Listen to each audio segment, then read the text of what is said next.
Okay, good afternoon. I'm Assistant Sheriff Brett Zimmerman, and I'm here to brief you on additional details as we know them today about the officer-involved shooting that occurred on Monday, October 12, 2020.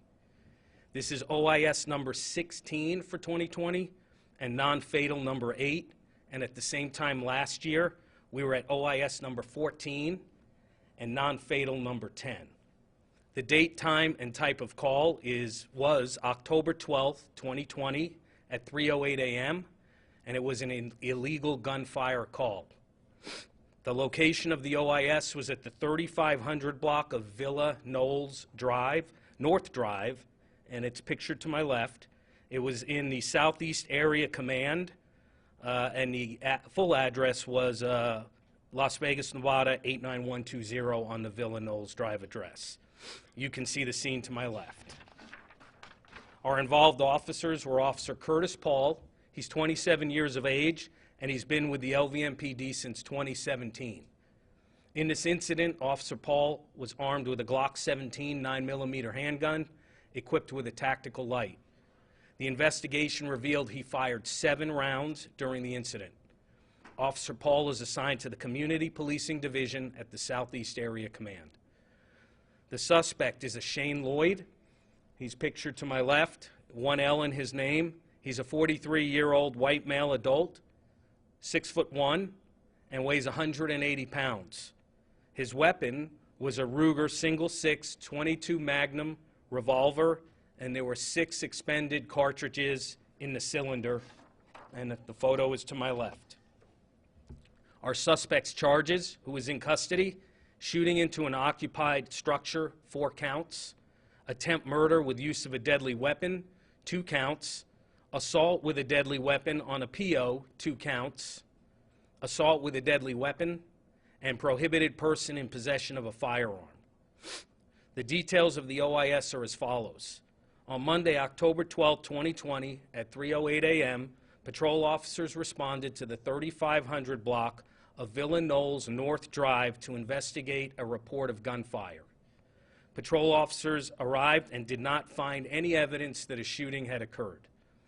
During the investigation, the officers contacted a citizen who had an unserved temporary protective order, what we call a TPO for short. As officers were standing in front of the patrol vehicle finishing up paperwork, the suspect, later identified as Shane Lloyd, approached them from behind and fired 3 rounds in their direction.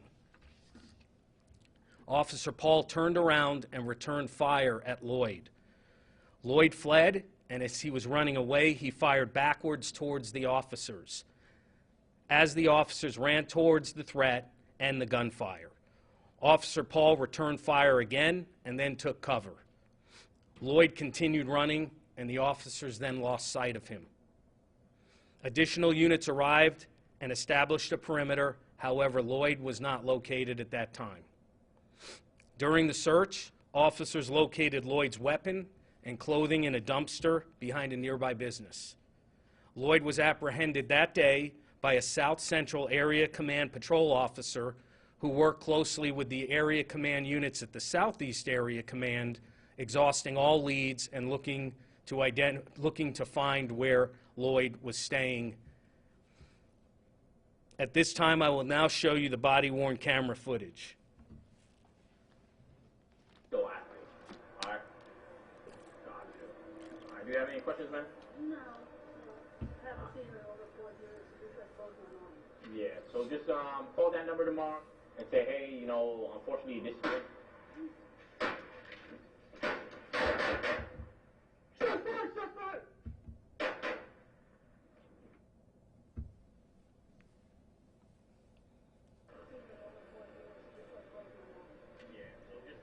Call that number tomorrow and say, hey, you know, unfortunately this.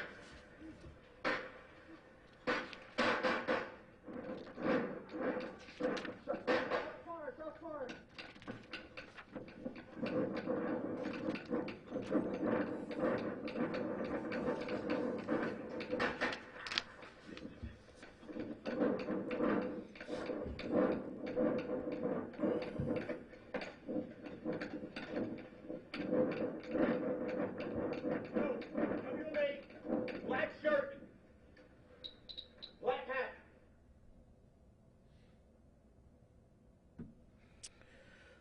Okay, that concludes the briefing. If anybody has any questions. Yes, sir. How did you identify Shane Boyd as the suspect? What we did that morning is immediately we start canvassing the area, exhausting leads.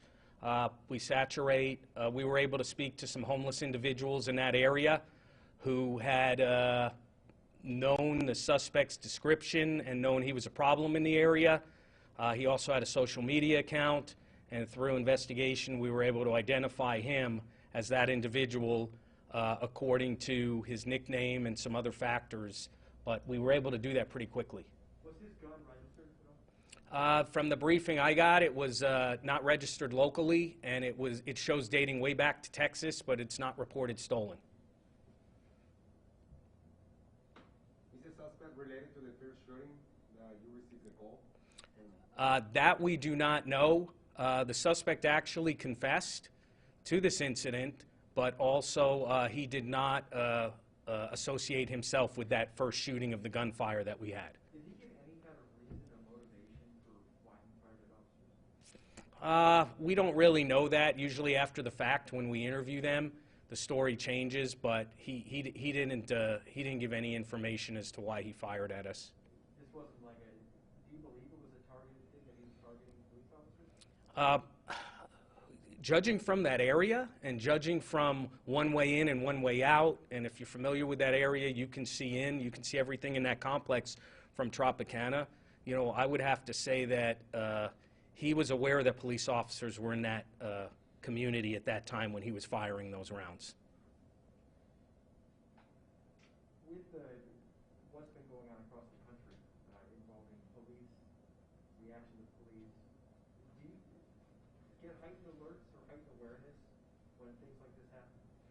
Yes, you know, our training and tactics are second to none in the country. We teach our officers and train our officers very well, as you can see from this body-worn camera video. Shots are fired at them, they immediately react, they return fire, they take cover, they're able to chase. But yeah, you know, with what's going on around the country, we're out there to protect the public. You know, there was also a citizen out there that we were speaking with, and you know, they get gunfire towards them, so they run towards that gunfire like the heroes that they are, and still do their jobs on a daily basis. But yeah, you know, we train every day, and we feel we're ready for situations like this. You know, if it is proven that it was actual ambush.